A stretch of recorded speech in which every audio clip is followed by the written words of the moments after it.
Começa agora o BTCast. Teologia é nosso esporte.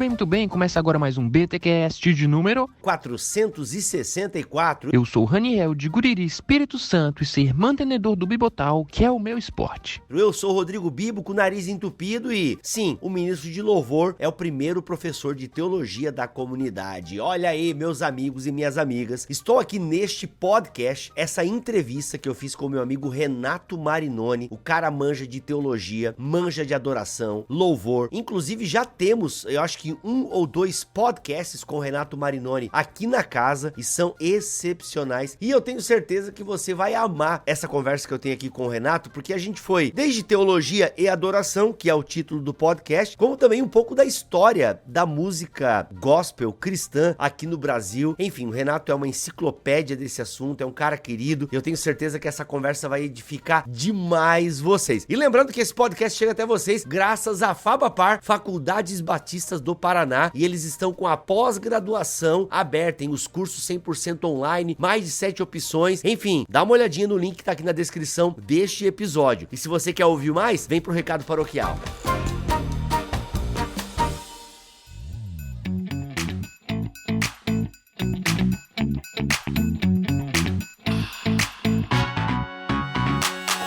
Recados paroquiais dessa semana, galera, como eu disse na abertura do programa, a Fabapar está com a sua pós-graduação aberta para inscrições. E são 7 cursos em várias áreas da teologia, tá bom, gente? Olha só, 7 cursos que você tem na pós-graduação da Fabapar. Coisas interessantes que você precisa saber sobre esses cursos da Fabapar. Primeiro, são 100% online. Estude quando e onde você puder. Segundo, são reconhecidos pelo MEC. Então, você já precisa ter uma graduação para entrar na pós-graduação da Fabapar, porque ela é reconhecida pelo MEC. Outra coisa interessante, você tem uma ajuda, tanto por meio de telefone, WhatsApp, e-mails ou mesmo da plataforma da Fabapar. Sim, a Fabapar, ela tem toda uma estrutura online para os seus cursos que é fantástica. Gente, vem então aprender com um corpo docente altamente qualificado, composto de mestres, doutores, prontos para ensinar o que há de mais atual na área teológica. E outra coisa que eu sempre digo, os professores e professoras da Fabapar são pessoas que são dedicadas à igreja local. Então você vai ter uma galera que curte teologia, curte academia e ama a igreja, e isso faz toda a diferença. Bibo, quais são os cursos aí da pós-graduação da Fabapar? Galera, capelania e aconselhamento, gestão de conflitos, hermenêutica das parábolas do Novo Testamento, estudos analíticos do Pentateuco, teologia do Novo Testamento aplicada, teologia e interpretação bíblica, teologia sistemática contextualizada. Lembrando que no link que está aqui na descrição deste vídeo, você tem mais detalhes de cada curso, tá bom? E olha só, vai fazer um deles? Usa o cupom Bibotalk, que vai te dar alguma coisinha legal, vai te dar um descontinho, uma isenção aqui, outra lá. Usa o cupom Bibotalk na pós-graduação na Fabapar, e eu tenho certeza que você vai ter uma experiência fantástica no ensino online da Fabapar. E, gente, final de agosto, dá tempo de você ainda esse ano começar a estudar, algo que você prometeu lá na virada do ano e o ano passou e você não fez nada. A Fabapar te dá essa chance de você estudar ainda esse ano. Vem pra pós-graduação da Fabapar.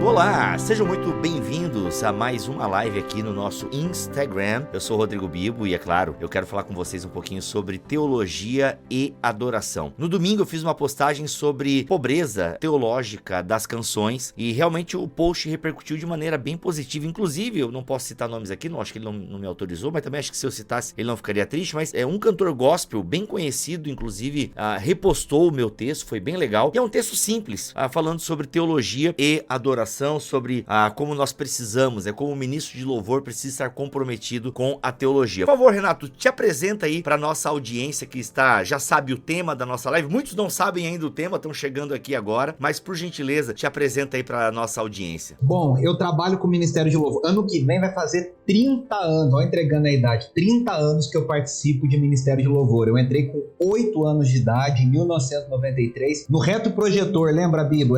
Exigia uma certa habilidade, coordenação, né, pra você colocar a transparência, era ao contrário, era um negócio ali. Eu, com 8 anos de idade, comecei a participar do Ministério de Louvor e nunca mais saí. Com 11, a gente formou uma banda de adolescentes lá na Igreja Metodista em Poços de Caldas, sul de Minas Gerais. E aí, a gente mais brigava e ensaiava do que tocava e ministrava, mas foi uma formação, foi uma escola, assim, incrível, com pessoas investindo na gente, ensinando e tal. E essa era uma época que a ministração de louvor era muito maluca, né? Era muito doida. Porque eu brinco, né, que não existia ministração de louvor nos anos 90, né? Era assim, não tinha líder de louvor, chegava uma equipe lá, não sabia o que ia tocar, não sabia o que ia cantar, ninguém, zero preparado, e começava um festival de o que nós vamos cantar, né? E aí ficava pegando pasta de cifra, transparência, um falava assim, que nem o Chaves, e aquela, essa não, e aquela, essa aí também não, e tal. E ministrar louvor nessa época era assim, quem falava as 3 primeiras frases da música de forma declamada, né? Então era assim, sei lá, graça e paz, irmãos, boa noite, vamos nos colocar em pé. Essa canção que nós vamos cantar diz, ele é exaltado, o rei é exaltado no céu. Era um negócio meio jogral, assim, meio declamado e tal, e essa era a ministração de louvor, né? E aí, enfim, participei de toda essa fase, toda essa época e tal, mas com 18 anos, 17 anos, eu já tinha certeza do meu chamado na área de adoração e sempre fui um apaixonado por ensino. E aí eu participei da primeira turma do CTMDT, o Centro de Treinamento Ministerial Diante do Trono. Olha aí, cara. Que ano foi isso aí? 2004, foi a primeira turma do CTMDT. Tu não estudou com o Mauro, né, cara? Mauro de Oliveira Júnior. Mas por nome eu não lembro desse É, rapaz, que um amigo meu estudou, cara, também por esse período aí no CTMDT. Era uma parada meio nova, assim, tipo, tanto que, caraca, como assim? Tu vai morar em outra cidade e tal. Era um negócio muito maluco, né? Porque, assim, nessa época, eu tive uma amiga, muito amiga, a Ana Letícia, amiga, assim, crescemos juntos e tudo. Em 99, ela foi estudar no Marcos Witt, que antes de se chamar Instituto Canção, chamava CCDMAC. Era no meio do deserto mexicano. E aí, cara, eu tinha 14 anos para 15, eu pensei assim, caramba, dá pra estudar sobre louvor, tem um seminário sobre louvor. Era uma coisa completamente nova, ninguém sabe. Tanto que quando eu larguei a faculdade de jornalismo para fazer o CTMDT, as pessoas perguntavam, mas você vai ter um diploma? Você vai ter alguma coisa? Eu falava, não sei, não, acho que não, né? Não era um nada. E aí, a partir da minha formatura, fiquei mais 6 anos como professor integral do CTMDT. Trabalhei com a Ana Paula nas áreas de liderança de louvor, foi onde eu escrevi o meu livro Mergulhando na Adoração, que graças a Deus já vendeu aí 7.000 exemplares pelo Brasil todo na área de louvor e adoração, tem sido usado por muitas igrejas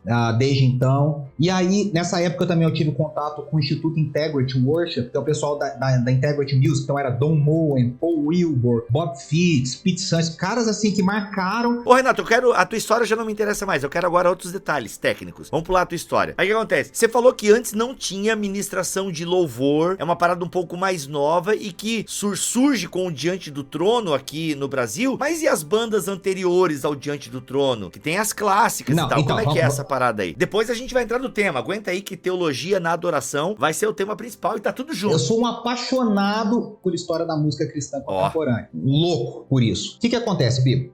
As igrejas tinham, até a década de 80, a maioria das igrejas o culto das igrejas utilizava o hino, a inódia, né? E a liturgia mais antiga, a liturgia mais alta, ela não tinha momento de louvor. Ela tinha oração, um hino, uma leitura bíblica, um hino. Ela sempre intercalado em todo o tempo. Na liturgia pentecostal era diferente, porque a liturgia pentecostal sempre foi calcada na questão das oportunidades, né? Então era uma coisa muito improvisada, ninguém sabia, nem o dirigente de culto sabia para onde o culto ia, né? Era um negócio ali, salve-se quem puder, na situação. Quando a renovação carismática, muita gente acha que a renovação carismática ela foi católica, mas no início ela foi protestante, né? No Brasil, várias comunidades surgiram, que eram igrejas que saíram de igrejas históricas, ou por livre escolha, ou porque foram mandados embora, e essas igrejas trouxeram uma liturgia mais leve, uma liturgia mais light, uma liturgia menos pesada, e mais, na linguagem dessas pessoas, mais aberta ao mover do Espírito Santo. E aí, eles trouxeram a ideia de louvor que foi criada na Vineyard, nos Estados Unidos, por John Wimber, que era a ideia das 5 fases da adoração, que ele pensava em convite, engajamento, movimento, exaltação, adoração, para atingir um ápice que ele chamava de intimidade. E aí cantava em línguas estranhas, e aí profetizava, e gente caída no poder, isso na Vineyard nos Estados Unidos. Esse movimento chega no Brasil através da Maranatha Music e da Vineyard, que eram carismáticas. E chega como? Chegam nas igrejas carismáticas brasileiras. Eu digo para os meus alunos, Bibo, que não existia nenhuma, tirando a Igreja Batista do Morumbi, todas as outras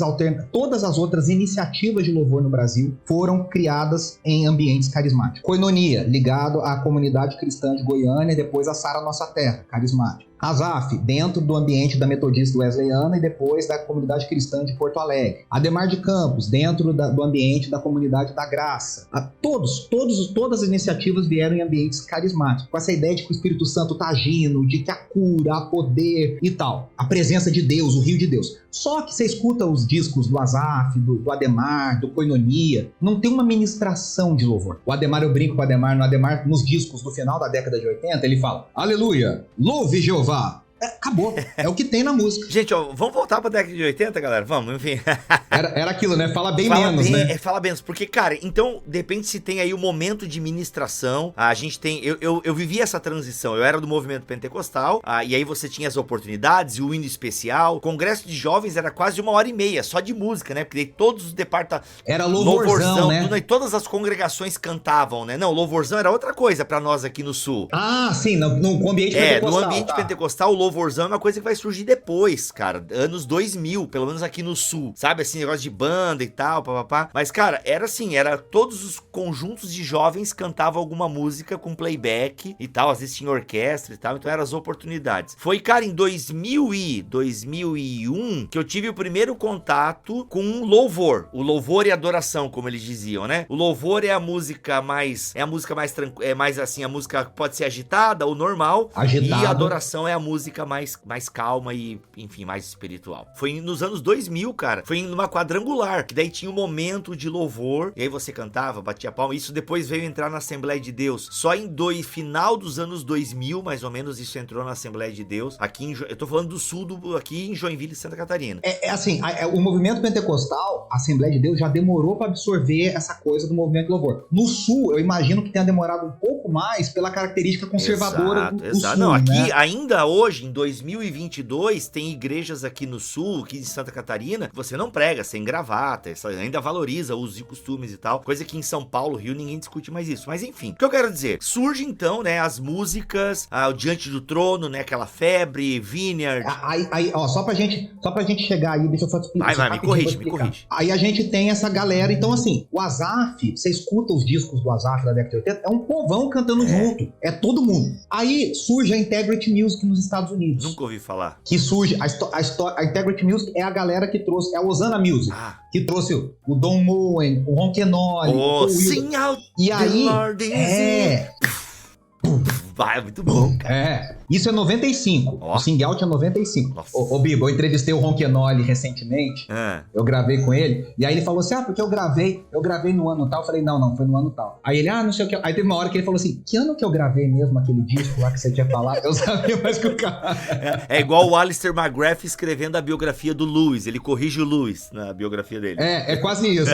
Não que eu me compare ao McGrath em algum sentido, mas. Não, mas a gente entendeu. E aí, cara, então? E aí o que aconteceu? Eles trouxeram essa ideia de praise and worship. Eles criaram essa nomenclatura praise and worship, que aí a gente traduziu como louvor e adoração. Como eu disse que na década de 90 tudo era muito incipiente no Brasil ainda, louvor era música rápida e adoração era música devagar. Como é que as igrejas... Olha o refinamento teológico do louvor. O que a gente vai cantar? 2 músicas de louvor, 2 músicas de adoração. Significava 2 músicas rápidas, 2 músicas devagar, né? Uhum. E aí, eles traziam a nomenclatura de worship leader, que a gente não sabia o que era. O que era aquele worship leader? A gente não tinha ideia. Então, esse pacote chega no Brasil, esse pacote é replicado na Austrália, por exemplo, na Hillsong. A Hillsong nessa época não chamava Hillsong, ela chamava Hills Christian Center, e era uma Assembleia de Deus, fundada em 1985. E o Ministério de Louvor chamava Hillsong. E aí a Ana Paula tem um contato com isso lá nos Estados Unidos, conhece esse modelo, e a primeira vez que o Brasil recebe esse pacote completo é no Diante do Trono 1, gravado em 1998. Então, assim, que é a coisa da ministração, do backing vocal, do coral, da banda, que é o pacote Ronquenole, vamos dizer assim. Sim, cara, olha que louco, foi em 98. Mano, eu cheguei à fé, olha só como as coisas, como sem internet a coisa é um pouco mais demorada. Mano, o Diante do Trono chegou aqui pra nós forte nos anos 2000, assim, que de repente a gente teve conta. Que daí veio uma lambada só. Eu lembro que já veio o primeiro CD, que acho que a música que estourou foi Eu Te Agradeço, que... Foi Manancial, Te Agradeço, Aclame ao Senhor, tudo do primeiro disco. Cara, o Aclame... Porque depois eles fizeram um CD só do Aclame ao Senhor, né? Que daí era uma... Que era parceria com a Integrity Music. Meu, cara, esse CD, ele é Você sabe que disco é esse, ô Bibo? Ô Bibo, eu digo que esse disco é o melhor disco que eu conheço, assim, projeto. Cara, ele não tem música ruim. Ele não tem música ruim. E ele é bom em todos os idiomas, né?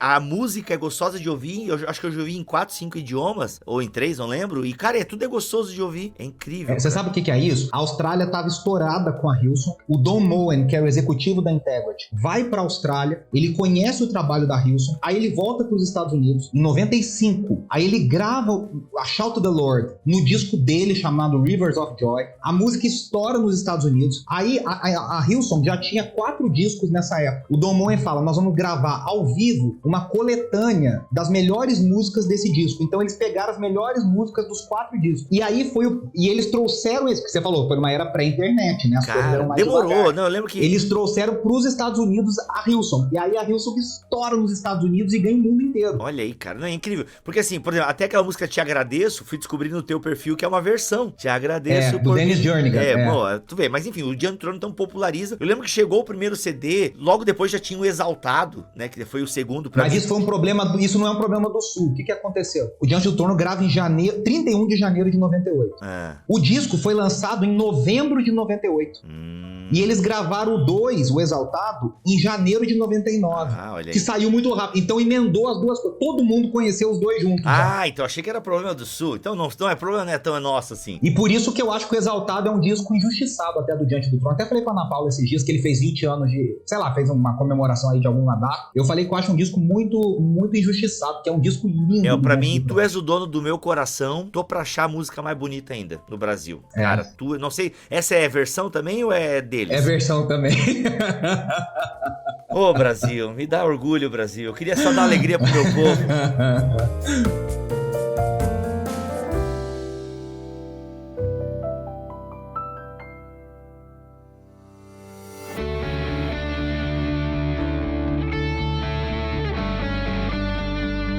Mas enfim, fato é que surge, então começa a ter nesse meio aí, cara, as músicas e ministrações. Ou seja, vou usar o termo pregação aqui, não é o termo mais adequado, mas não deixa de ser uma espécie de homilia que começa a acontecer entre as músicas, durante o louvor, tem o período de ministração. Eu lembro que alguns grupos sempre levavam alguns pastores para dar uma palavra, de repente alguns grupos não, o próprio worship leader, ele começou a fazer. E cara, isso explode então a música, né, os momentos de louvor nas igrejas, igrejas com mais de 1 hora de louvor, grupos, né, de louvor e adoração passam a ser a maior representação da igreja, né? O que era a Igreja Batista da Lagoinha antes do Diante do Trono? Não tinha essa expressão. Tinha 5 mil membros. Que já é coisa pra caramba, né?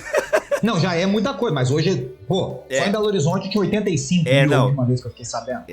Aí nessa comparação é coisa. Aí tu tem a Renascer, ou Sarah, não, qual que é aquela banda também? Renascer, a Renascer também, o Renascer Praise. Renascer Praise, cara, mais de 20 álbuns também, eu não conheço nenhum, eles não fizeram sucesso aqui na minha bolha. Mas assim, pô... Isso, dá pra fazer uma live só de Renascer Praise. Só de Renascer Praise, enfim, vamos fazer. Mas cara, surgem então as ministrações e com isso, algumas coisas complicadas. E a gente vai percebendo que o ministro ministro de adoração, vou usar essa expressão aqui, o líder de adoração, ele passa a ter um papel teológico importante na igreja, porque a gente... Que vai além da seleção das canções, né? Que vai além das... E eu quero que você fale sobre isso, então eu vou deixar a bola quicando nesse sentido. A gente percebe que o líder de adoração, ele é o primeiro professor de teologia da igreja. E nisso a gente tem um boom de teologias esquisitas, espiritualistas, complicadas. Cara, porque assim, muita gente é até bom músico, mas péssimo teólogo. E aí a gente começa a ter problemas teológicos na igreja. Cara, como é que isso começou a se desenrolar? E como tu, alguém ligado ao movimento de adoração, mas que também depois caminhou pra teologia e tal, como é que foi? Como é que tu lê isso? É porque assim, pra começar, antes o que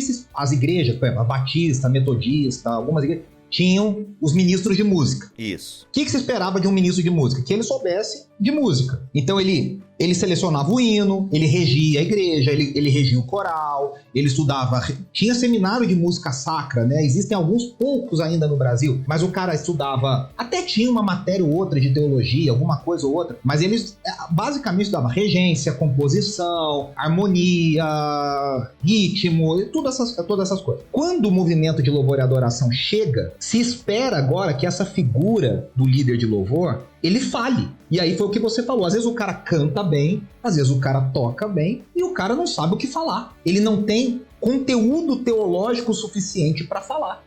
Né? Então, quer dizer, o líder de adoração, ele é um teólogo para a igreja. Quando ele seleciona as canções, eu tenho que selecionar canções que sejam boas, canções que sejam adequadas, canções que façam sentido, que tenham, né, como diz Paulo em Colossenses 3,16, onde a palavra de Cristo habita ricamente nos salmos, hinos e cânticos espirituais, ou lá em Efésios 5, 18 e 19, nos salmos, hinos e cânticos espirituais que são cheios do Espírito, né? Que são cheios do Espírito. Mas assim, além de tudo, esse cara começa a falar. Se juntar tudo que um líder de louvor fala num culto, em alguns lugares ele fala mais que o pregador.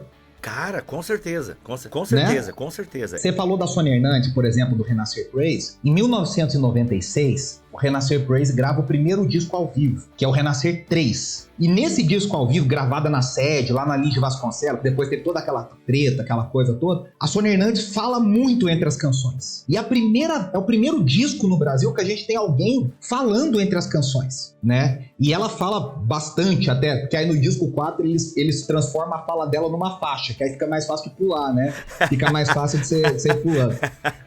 Mas enfim, então isso criou uma coisa de que o ministro de louvor tem que falar, e foi o que você disse. Às vezes o cara não sabe, não conhece teologia, não tem embasamento bíblico. Tem gente que talvez tenha uma teologia ali suficiente para escolher a canção, mas não sabe o que falar entre elas, e aí cria-se essa necessidade. O pastor Márcio Valadão falava para alguns ministros assim lá na Lagoinha: ô filho, só canta, não fala, né? Que é tipo, porque o culto era transmitido na TV na época, não tinha internet, era transmitido na TV. Entendi. Então ele tinha medo que falasse uma bobeira, uma baboseira lá, enfim. Então é o seguinte, vamos lá. Quando tu acha... Sempre existiu música ruim? Ou esse fenômeno... Sempre. Então, legal. Então eu queria que tu falasse um pouquinho sobre isso, porque a sensação que nós temos hoje, até pela quantidade, obviamente, então a sensação que a gente tem é que a nossa enologia tá muito pobre. A gente ouve falar muito isso. Olha, existe pobreza melódica, pobreza poética, enfim, a música cristã contemporânea, de forma geral, pelo menos aquela mainstream, ela é pobre. Ela é pobre em letra, ela é pobre em música, pra ficar aqui só em dois aspectos. Quando tu percebe que há esse aumento de pobreza, mas tu acabou de me dizer que também antigamente tinha músicas ruins. Então fala um pouquinho pra nós aí essa transição, e quando tu começa a perceber, e se tu lembrar de alguns absurdos, eu não quero te comprometer, eu sei que você é amigo dessa galera aí, mas eu espero que você tenha compromisso com a verdade. Sacanagem, mano, sacanagem. Joga o cara no fogo assim, né? Mas você entendeu o meu ponto, né, mano? Vai lá. Não, Bibo, eu acho que assim, a gente não vive numa bolha. A gente vive um reflexo do que é a nossa cultura. A cultura geral, a educação do povo brasileiro tem piorado década a década. Acho que isso é uma coisa que se constata em pesquisas, Ministério da Educação e tudo mais. Eu já vi muitos pastores e professores de seminário falando que a qualidade do aluno... Uma vez eu vi um professor de seminário que era professor há mais de 30 anos, falando que hoje o aluno que chega numa faculdade de teologia, ele tem a qualidade, o conhecimento conhecimento de um bom aluno de escola dominical de 30, 40 anos atrás. Ou seja, decaiu a qualidade das pessoas. Então isso é uma coisa geral na igreja. O conhecimento bíblico das pessoas caiu, mas o conhecimento de português, de interpretação de texto, de uma série de coisas. Então a educação, de forma geral, piorou muito. Perfeito. Isso se reflete no nível cultural. As pessoas leem menos. É engraçado, né? Você tem vários livros, várias pesquisas. A gente tem acesso a tanta coisa e a gente lê menos. A gente absorve menos, a gente guarda menos. Então, cara, antigamente, você, de repente, Vencedores por Cristo ia viajar e numa viagem encontrava um Asaf Borba. Que foi o que aconteceu, literalmente. Vencedores encontrou o Asaf Borba, conheceu o Asaf Borba no Rio Grande do Sul e aí gravaram aquela música dele. O meu louvor é fruto do meu amor por ti, Jesus. Que é antes do Asaf gravar, Vencedores gravou. Aí numa outra viagem, em Brasília, Vencedores conhece um menino chamado Aristeu Pires. Aristeu Pires compôs De Vento em Popa e compôs um clássico chamado Logo de Manhã. Não sei se você se lembra, que diz: pois tu sabes bem, olha a melodia, tudo quanto há em mim e vou te seguir. O cara é um poeta. Aí numa outra viagem pro Rio de Janeiro, encontra um Sérgio Pimenta da vida, que era um gênio, né? Então assim, eu acho que diminuíram a quantidade de Sérgios Pimentas, de Aristeus e de Asafs por aí. Esse é o primeiro ponto. E antigamente, a gente tinha um filtro muito maior de gravadoras, de igrejas, de selos, que quem era ruim não tinha nem acesso a essas coisas. A pessoa que era boa, às vezes não tinha acesso a isso, então quem era ruim morria às margens, ficava lá. Hoje, o que acontece? Nós vivemos a era com mais acesso a canções da história, né? A produção de canções no mundo é um negócio absurdo. No meio gospel é absurdamente grande. Só que não tem filtro nenhum, muitas vezes. O cara grava no banheiro de casa e coloca no YouTube. O cara grava e lança no Spotify, né? Então a gente tem hoje muita música ruim, mas a gente tem muita coisa boa. O problema é que no tamanho desse universo, a gente se perde no que é bom e no que é ruim. Porque eu quero ser sincero com você, eu acho que a gente tem uma proporção muito maior de músicas ruins. Porque, e cá entre nós, né, Bibo, você conhece muita gente desse meio também, a gente é amigo de muita gente, mas não dá pra deixar de falar, né? Os caras entram numa viagem de começar a usar vocabulário coach, começar a inventar uns termos, e aí cria, né, um negócio de gerar presença, ativar a presença, e descer o profético não sei da onde, o destino profético. E aí você escuta algumas músicas que não falam nada com nada, não juntam lé com cré, não tem uma... Por quê? Porque o cara tem um nível cultural, uma bagagem musical. Por exemplo, eu acho que muita gente pode discordar da Ana Paula teologicamente. Muita gente pode discordar da Ana Paula teologicamente. Mas, cara, é difícil discordar da Ana Paula compositora. Cara, 95% das canções do Diante do Trono são teologicamente aceitas em qualquer tradição protestante. Você não concorda? Você não acha? Cara, assim, eu não conheço o repertório. Eu parei nos Braços do Pai, né? Foi onde eu parei meio que de ouvir assim. Acho que é o 5? 2002. Caraca, eu achei que o 5 era o Preciso de Ti. Achei que esse era o 6. Preciso de Ti é o 4. Mano, Preciso de Ti, irmão. Que isso? É lindo, né, cara? É lindo. Não, de fato, concordo contigo, cara. Eu acho que a internet, ela trouxe até, muitas vezes, falando da Ana Paula, né? Obviamente, das músicas dela, eu não lembro de nenhum problema. Gente, a gente não tá dizendo que não tenha, que a gente não lembra aqui agora, porque, grosso modo, as que fizeram sucesso... E se tiver, são problemas menores, não são coisas gigantescas. Exato, não tá negando a doutrina da Trindade ou a encarnação de Cristo, né? Isso. Então, assim, às vezes é mais algumas posturas fora dela, de algum, entendeu? Que é mais a pessoa. É o extra música. Exato, é mais a pessoa e alguns comportamentos. Mas, enfim, aliás, até tem um Hub podcast dela que eu fiquei curioso pra assistir. Diz que tá muito bom esse Hub, que é um podcast lá do pessoal do Morada. E aí você tá reforçando o que eu tô dizendo. Por quê? Porque a Ana Paula, vou dar um exemplo de gente que eu conheço e caminho junto. Ana Paula, Baruch, Raquel Novaes, a Nívia, são pessoas, cara, que têm caminhada, que têm história com a igreja, que conhecem repertório. Eu vou te dar um exemplo. Ano passado eu gravei um podcast do hashtag Adoração para a Rádio Transmundial, que é o que eu apresento, eu produzo, o João Alexandre e a Nívia no mesmo episódio. Muita gente falou, caramba, nunca pensei no João Alexandre junto com a Nívia. Primeiro, a Nívia elogiou o João assim, João, te amo, cara. Aí eu falei pro João, tem uma música do Janires, do Rebanhão, que era assim, assado. O João começou a tocar tocar e ele esqueceu a letra. E a Nívia imediatamente começou a cantar a letra que o João tinha esquecido. Por quê? Porque a Nívia conhece Rebanhão, a Nívia conhece Vencedores por Cristo, conhece Milad, a Ana Paula conhece, honra essa história. Então são pessoas, Baruch, Raquel Novaes, que tem história, que tem legado, que tem, sabe, que tem cancha. Gente que tem conteúdo. Então você pode discordar teologicamente. Você pode falar, putz, essa canção não é muito legal, não sei o quê. Mas são pessoas que têm bagagem. E aí eu acho que isso faz a diferença, entendeu?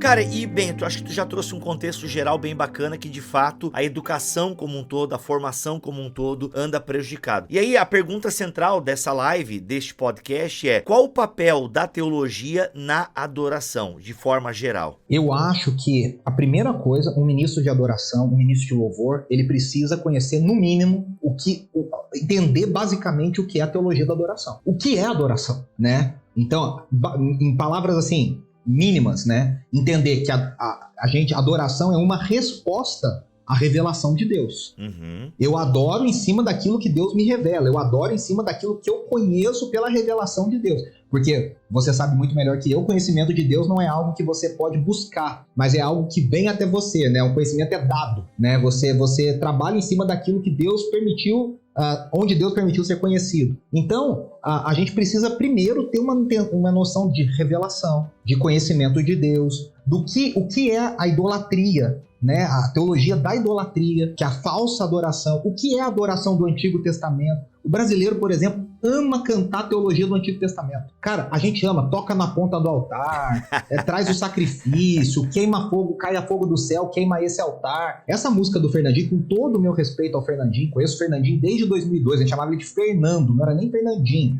Desde 2002 eu conheço o Fernandinho. Cara, começa falando, eu sou o templo, eu sou o sacrifício, eu sou o altar, você fala, glória a Deus, aleluia, Hebreus, maravilhoso. Aí no coro da música vem, caia fogo do céu, queima esse altar. Aí tá falando de Elias, aí você fala, peraí, como é que eu saí de Hebreus e caí em Elias? Né? Quer dizer, a gente tem essa dificuldade com o Antigo Testamento, então a gente entender como é que a adoração do Novo Testamento, ela trouxe a verdade, a essência do que a adoração do Antigo mostrava a sombra. Uhum. Né? O que descontinuou, o que continuou. Mas e a licença poética aí, Marinoni? Tu não tá pegando pesado demais com a licença? E a licença poética? Licença poética tem limite, né? Aqui a gente tá falando de algumas licenças heréticas, né? Quer dizer, claro, tem coisa... E aí sim, tem coisa que você não... Por exemplo, você não pode falar... Eu lembro, por exemplo, de uma crise, né, do maior compositor, na minha opinião, o maior compositor da música cristã brasileira, que é o Guilherme Kerr, que está lá nos Estados Unidos, vive um gênio. O Guilherme Kerr escreve uma música chamada Unidade e Diversidade, e aí, baseada em Atos, e aí ele fala assim, nosso era o pão cada dia, nosso era o vinho, santa folia. Aí o crente fala, nossa, folia é carnaval, folia é obra da carne, meu Deus, que horrível, que absurdo. Não, cara, aí você tem que entender o que ele tá falando. Aí sim é uma licença poética, né? Ele não tá ferindo o texto bíblico. Agora tem gente que fere a hermenêutica, a homilética, não presta atenção em nada, não sabe interpretar, tira o texto do contexto, e aí fala que é licença poética. Não, cara, erro de português não é licença poética, a não ser quando ele é intencional. Eu já tive um compositor muito conhecido no Brasil, que a música dele foi gravada com erro de português gritante, assim. E eu ouvi a música antes e eu falei pra ele, cara, tua música é linda, mas ela tá errada. Ele falou, cara, eu vou deixar e falar que é licença poética, sabe? Então, assim... Caraca, aí é complicado, né? Aí é complicado. Mano, e a romantização? Essa questão que eu percebi também um movimento na música cristã, que a gente não vê na música cristã antiga, né? Eu não sou, assim, um conhecedor da história da música, eu não curto nem muito música, a verdade é essa. E quando eu curto música é divas do pop. Mariah Carey, te amo. Então, assim, cara, eu fico pensando o seguinte, houve uma romantização, tu percebeu esse movimento também de uma intimidade exacerbada, e isso, na minha opinião, é fruto de uma má compreensão teológica de quem é Deus e quem nós somos. Quando tu percebeu esse movimento aí, ou quando se deu esse movimento de, sabe, pior que agora a gente citou ela, acho que até a Nívia canta uma música que eu acho bem exagerada, assim, que acho que... Mas é do Cirilo. É do Cirilo, que acho que até a canção Intimidade, aquela, né? Então, assim, cara... Jesus, eu eu quero muito você, pegar tuas sandálias e esconder. Que parece que é um namorado, um pai, é um negócio meio estranho, né? Não, assim, eu lembrando da música, é porque também tem muita maldade da nossa cabeça também, né? É porque eu fui criado vendo o filme, né, os filmes da década de 80, entendeu, mano? A mulher vestindo a roupa do cara, depois, enfim, tem muita coisa. Mas tem uma, eu nem lembro dessa música direito, me veio ela na cabeça agora, mas tem outras, entendeu? Muito assim, quero casar com Jesus e tal, acho que uma confusão entre a igreja ser a noiva, Cristo o noivo. Fala um pouquinho pra nós aí desse rebu que às vezes acontece. Isso é uma coisa que é muito debatida e no Brasil não há, mas nos Estados Unidos há estudos sérios sobre essa erotização e a romantização da adoração. E até eu li um livro uma vez que fala sobre, por exemplo, distúrbios psicológicos que isso causa na vida do cristão, porque existe uma platonização de um relacionamento com Deus, mas é meio romântico, é um negócio meio estranho, assim. Porque o que aconteceu? Esse estudo, por exemplo, pegava as canções de amor, canções românticas da cultura pop, sei lá, Elton John, pegava Mariah Carey e tal, e via quais eram os principais verbos que eles usavam. Qual que eram E aí depois começaram a ver o uso dessas palavras nas canções cristãs também para falar para Deus. Aí nós temos um problema, né, Bíblia? Eu, por exemplo, eu acho que essa guerra tá perdida, mas enfim, eu não vou deixar de falar. Eu tenho muito problema quando a gente usa você para Deus nas canções. Para mim é muito difícil, porque eu acho que isso acaba... mano, essa me surpreendeu agora, hein? Um cara que mora em São Paulo, um cara pra frente. Não, sou super pra frente. Mas o que eu entendo? Que eu acho que a gente foi dilapidando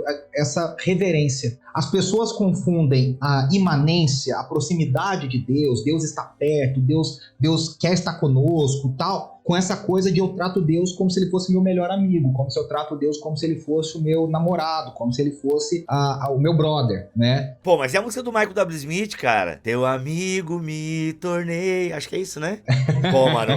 Worship 2000. O que é esse DVD, meu irmão? É maravilhoso. Nossa, Worship, é maravilhoso. Mano. Mas você sabe que essa música do Draw Me Close, você sabe que aquele disco lá só tem uma música do Michael W. Smith, né? Que é o Agnus Dei. Pô, a galera decepciona. Todas as outras são regravações. Vineyard, Hillsong, Paul Baloche, Integrity e tal. Mas assim, a Draw Me Close, a letra é completamente diferente. A única frase original que ele pôs lá no Apacentar colocou é o Perto Quero Estar. Perto Quero Estar. O resto é outra música. Mas isso é outra história. E o que acontece? Você falou da Nívia, foi exatamente nesse momento. Foi no movimento que eu chamo de adoração extravagante. 2001, Exato. 2002, 2003, que começou com quem avalizou esse movimento foi o Diante do Trono. Quem deu palco para esse movimento foi o Diante do Trono nos seus congressos. Lá no segundo congresso, no terceiro congresso, que foi Cirilo e Casa de Davi. E aquilo ali ganhou o Brasil. Olha Diante aí. do Trono, com a força que tinha em 2000, 2001, 2002... Cara, aquilo ali espalhou pelo Brasil. E aí vieram músicas falando, né? Esse é o som da tua noiva. Fogo e Glória Curitiba, do David Keelan, né? Esse é o som da tua igreja apaixonada. E aí, fascinado, eu tô apaixonado, eu tô desesperado, eu te quero. E começamos a usar essas músicas que não tem nenhum problema. O problema é o contexto todo. Uhum. Aí já junta a falta de conteúdo, a falta de teologia, a falta de vivência. Aí o cara pega e faz uma música. Bibo, já teve música que eu não consegui descobrir se a música era romântica ou era pra Deus.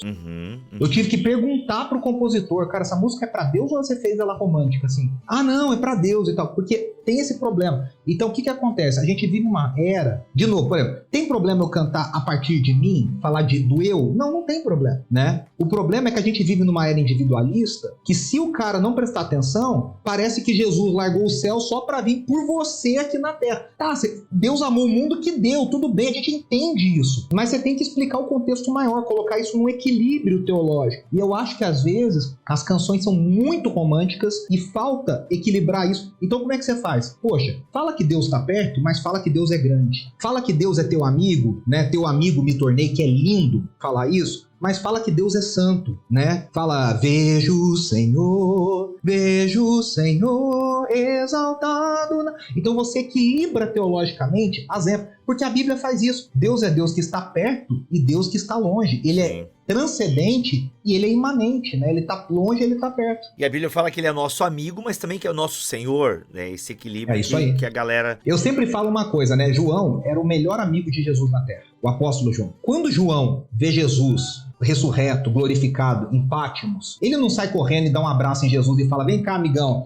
Ô, cara, ele cai que nem morto, ele fala, fiquei que nem morto. Por quê? Porque diante do Jesus ressurreto, não cabe intimidade, cabe reverência, cabe prostração, né? Então, assim, eu acho que falta um equilíbrio. Tem problema em falar que Jesus é meu amigo? De jeito nenhum. Tem problema de falar que Jesus tá perto, que eu quero abraçar, que eu quero sentir a presença? Não vejo problema. O problema é quando eu só faço isso. E aí eu esqueço da reverência, da transcendência, da grandeza de Deus, né? E essa pobreza melódica, aqui realmente foge, né? A parte teológica eu até entendo alguma coisa, mas a parte musical, eu só tô aqui papagaiando o que eu já ouvi de outros professores, enfim. O pessoal fala muito da pobreza melódica e tal. Mas isso é um problema em si? Mano, o Renato Russo mesmo dizia que pra tocar Legião Urbana tinha que saber só 3 acordes, né? Então, é um problema o fato, assim, porque assim, às vezes, eu vou falar aqui bem como leigo, daí tu vai me corrigindo depois, tá? Porque o pessoal parece que coloca a boa música cristã como MPB, entendeu? Não, porque existe uma pobreza musical, melódica, bom mesmo é isso aqui. Cara, eu vou falar pra ti, admiro João Alexandre, Stênio Márcios, que é a galera da MPB aí, né? Mano, eu não consigo ouvir 3 músicas na sequência, não consigo. Alguém como eu, do Stênio, pra mim, uma das músicas teologicamente, assim, cara, acho que ninguém descreve a dupla natureza de Jesus Cristo como o Stênio fez naquela música, ou sei lá, vai ver uma tradução também do Stênio, né? Não, é dele. O Stênio não grava a versão. Até que enfim alguém, né, escreveu uma música e canta. Então assim, o que eu quero dizer é o seguinte, mas eu particularmente não é o tipo de música que eu deixo tocar, vou ouvir uma música. Eu curto mesmo um worshipão, curto as Diante do Trono, né, as antigas, Vineyard, sou fanzaço da Vineyard, fanzaço. Até tem um cara da Vineyard que uma vez ficou chateado comigo por conta de... Acho que foi até um podcast que eu gravei contigo, até a culpa foi tu, inclusive. Foi não, mas eu sou amigão dele, é o Fabiano. Né? Grande, enfim, cara, ele tem meu WhatsApp até. Não manda o meu WhatsApp pros outros, por favor, fica só contigo. Aí, o que acontece, cara? Então assim, o que é essa pobreza que o pessoal fala tanto? Isso é um problema mesmo? Porque até as músicas, às vezes, repetidas, que são muito repetidas, eu vejo até um tom pedagógico. Como a galera tá com a educação mais baixa, às vezes repetir o conceito pode ajudar, né? Mas enfim, falei demais. O James Smith já diria no Desejando o Reino, há uma pedagogia da repetição no culto, né? O culto exige repetição.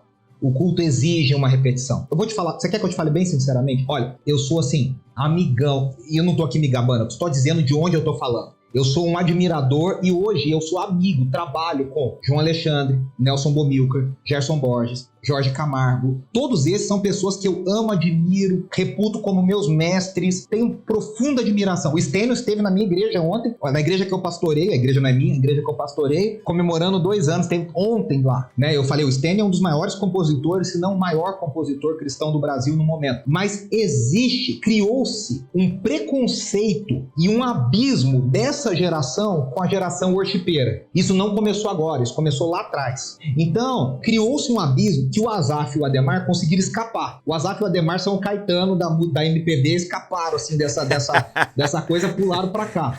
E aí os worshipeiros amam o Asaf, o Ademar e tal. Mas se você perguntar pro Alessandro, pro Morada, muitos nem sabem quem é o Stênio, eu tô falando assim, mas muita gente não sabe quem é o Jorge Camargo. Ou já ouviu falar, mas não sabe cantar uma música, não conhece e tal, porque criou-se um abismo. E aí do lado de lá, do lado da MPB cristã, o pessoal fala, hoje é tudo pobre, tudo. E eu falo pra eles, não é. Há muita coisa boa, há muita coisa de qualidade, há muita gente bacana que faz poesia de qualidade, que faz letra de qualidade, que faz melodia de qualidade. E do outro lado, os worshipeiros falam, é tudo antiquado, tudo velho, tudo museu, o que também não é. Esses caras são gênios da nossa língua, da música. E aí o que acontece? Existe um som que é um som da geração, que é o pop, que é o pop rock, que é o som que o worship abraçou, né? Tanto que algumas pessoas escutam Coldplay, por exemplo, e falam assim, nossa, eu sinto até a presença de Deus. Não é que você sente a presença de Deus, é que o cara confunde o que ele sente com a música de adoração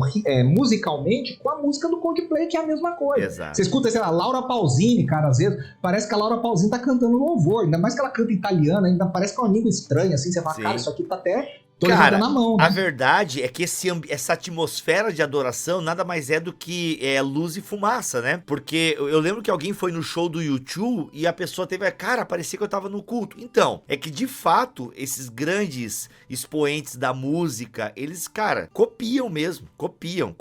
É isso aí. A grande influência da música cristã no mundo se chama Coldplay, U2 e lá vai pedrada. Né? Isso a professora Monique Ingalls, que é, na minha opinião, a maior especialista música em louvor e adoração, uma professora canadense que está nos Estados Unidos, ela chama de invasão britânica, que foi o quê?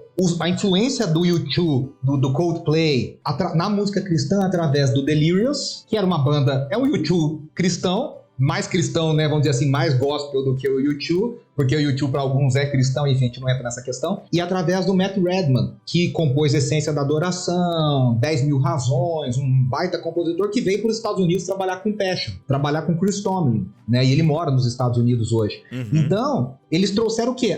O rock britânico. O que é o worship? O worship é um rock britânico feito nos Estados Unidos, mais pop, com eletrônico, com coisa. Então, e aí muita gente confunde isso com a presença de Deus. Então aquilo ali, nossa, aquilo ali tá... que é o que a música faz, né? Eu tenho um amigo que uma vez estava ouvindo Evanescence no fone, isso há muitos anos atrás. E ele tava chorando, e ele falou, cara, que presença de Deus, que coisa linda e tal. E alguém falou, o que você tá ouvindo? Ele falou, não sei o nome desse ministério. O ministério é o Evanescence, né? Ele achava que aquilo ali parecia Jason Upton, assim, o anjo cantando. Eu vi que alguém te perguntou isso esses dias, você nem sabia o que era direito, né? Não. O anjo cantando na gravação do Jason Upton e tal. Caraca. Então, assim, é isso, cara. Tem do David Keelan o som isso. de muitas águas, né? Tem um CD do David Keelan que diz que tem um canal que foi invadido pelo som da chuva e tal, alguma coisa assim, né? Enfim. Que era o som era o nome do ministério, né? O som da chuva. Som da chuva. A gente vem de contexto carismático e tudo, a gente não duvida que Deus faz essas coisas, a gente não duvida que Deus pode agir, que Deus... Mas é que assim, o pessoal também procura, né? O pessoal também pede, sim, assim, vira uma sobrenatural caça, né? toda hora, né?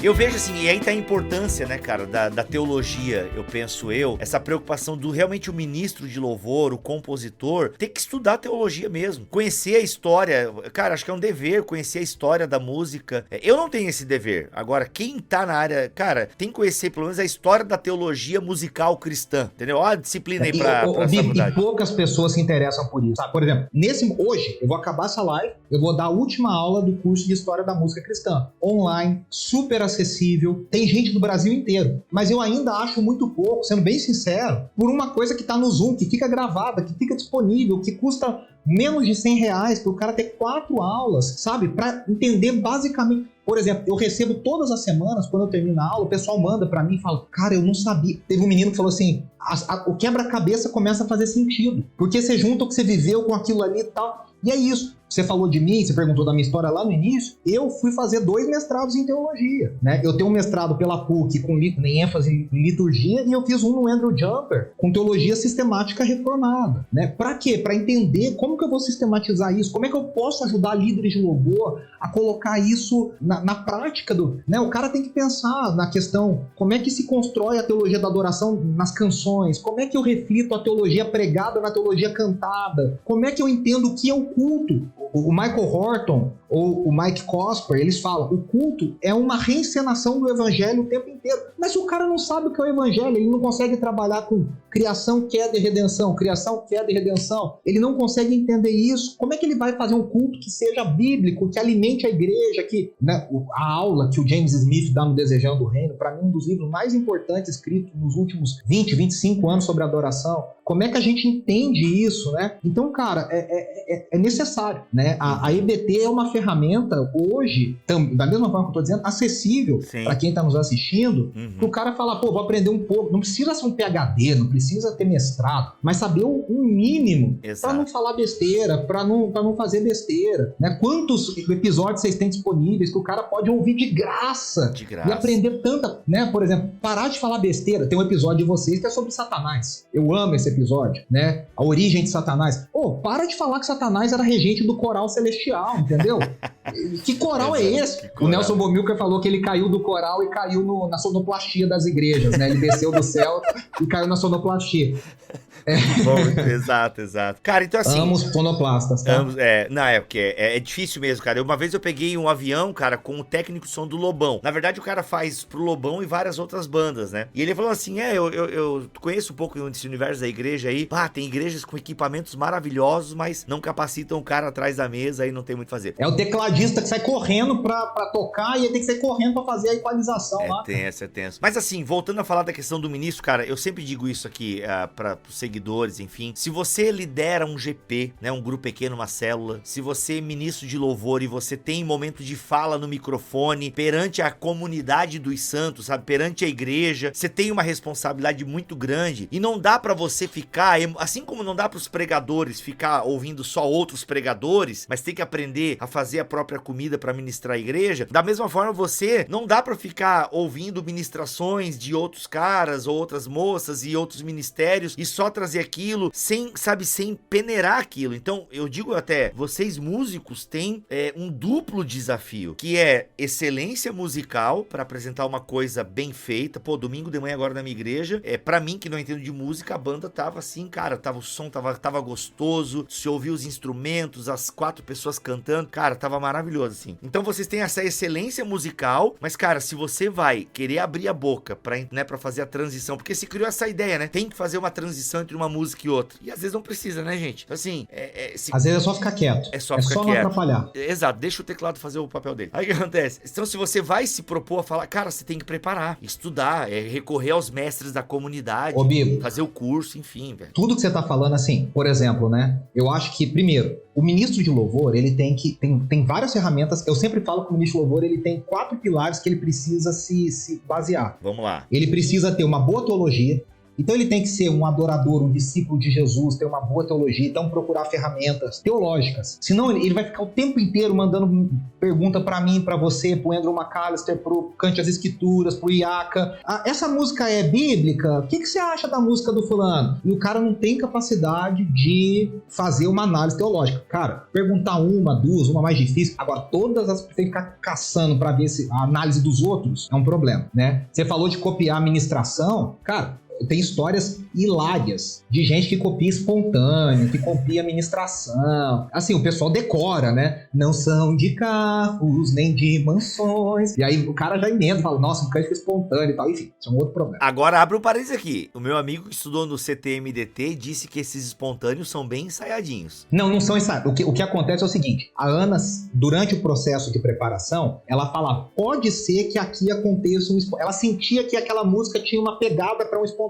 E aí eles combinavam qual era a sequência de acordes. Porque senão, tem espontâneo, que o cara começa o espontâneo, o Worship Fails tá aí pra provar isso pra gente, né? Que a banda não sabe o que fazer. Aí o ministro vai pra um lugar, a banda vai pra outro, o cara tá mais perdido que Adão no Dia das Mães, tá lá desesperado, não sabe o que tá acontecendo e tal. E aí, Bia, segundo quesito, cara, tem que conhecer música, né?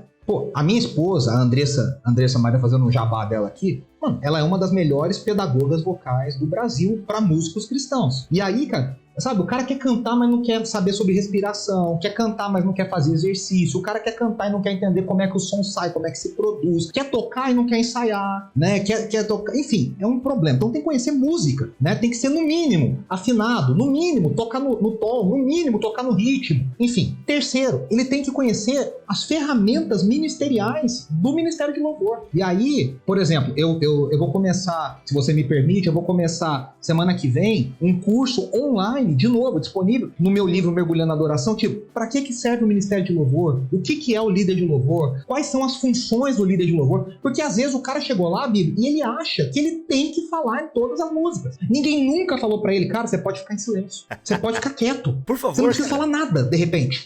Né? Só canta. Então, assim, como é que montar uma boa lista? Como é que monta um bom repertório? Montar um bom repertório é difícil. Montar um bom repertório é difícil.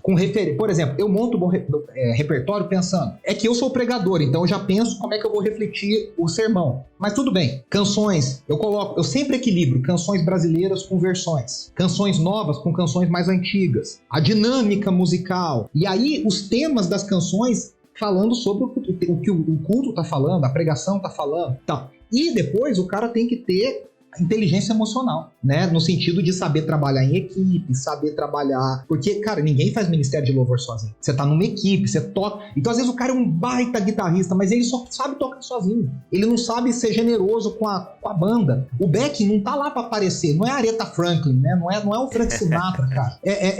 Tá ali pra ouvir a igreja. Então, essa generosidade de dar a voz pra igreja, saber puxar a igreja no sentido de vamos nos expressar, vamos cantar para Jesus, vamos levantar as mãos, vamos adorar. Hoje, muita gente reclama, na minha igreja tem show. É bonito, é legal, é bem feito, mas a igreja não conecta. A igreja não adora, a igreja não vem junto, porque a igreja se sente intimidada pela linguagem de show. É uma linguagem de show. E no show você não canta, assim, você fica lá batendo palma, entendeu? Uhum. E a igreja não é show, a igreja é culto, cara. Então, quer dizer, são coisas... Enfim, eu acho que é um pouco por aí, sabe? Que a gente vai. Muito bom. Chegou até a polícia aí pra acabar com a live. Gente, então é o seguinte... Nossa, você tá ouvindo, né? Tem uma sirene aqui na rua agora. Entra no perfil dele ali depois, o perfil dele tá aí, você pode segui-lo, inclusive. Você que lida com esse tema da música, do louvor, da adoração, você que se interessa, siga o Renato, que é conteúdo de primeira. Cara, obrigado pelo teu tempo, pela tua atenção. Deus abençoe teu ministério aí agora como pastor local também. E, né, eu sei dos desafios. Que o Senhor te abençoe e seja luz aí, cara, nesse meio tão complicado, muitas vezes, que é as bandas, os ministros de louvor, as ministras, os cantores. É muito ego, né? Exato. Mas, cara, obrigado, Bibo. Sempre um prazer falar contigo. Você é sempre muito generoso comigo. Gente, estudem teologia. Hoje não tem desculpa. Tá acessível, tá fácil, tá na palma da sua mão, sabe? É acessível. Exato. Vamos nos capacitar, vamos estudar. Então, sempre um privilégio. Brigadão, mano. Conte sempre comigo, viu? Valeu, meu irmão. Deus te abençoe, cara. É nóis. Tchau, gente. Valeu. Abraço. Gente, que papo agradável com o Renato Marinoni. Eu ficaria horas ainda conversando com esse cara. Que cara fantástico. Enfim, gente, olha só. Lembrando que este podcast chegou até vocês graças à Fabapar, Faculdades Batistas do Paraná, que está com as inscrições abertas para as suas pós-graduações. São 7 cursos de pós-graduação na Fabapar, 100% online, reconhecido pelo MEC. Vem fazer a sua pós-graduação na Fabapar. Lembrando, esse episódio chegou até vocês graças a eles, tá bom? Fabapar, parceiraça aqui do Bibotalk. Pensou em teologia reconhecida pelo MEC, pós-graduação, mestrado, bacharelado, é com a Fabapar. O link tá aqui na descrição deste episódio. Até semana que vem, se Deus quiser e assim permitir, fiquem todos na paz do Senhor Jesus.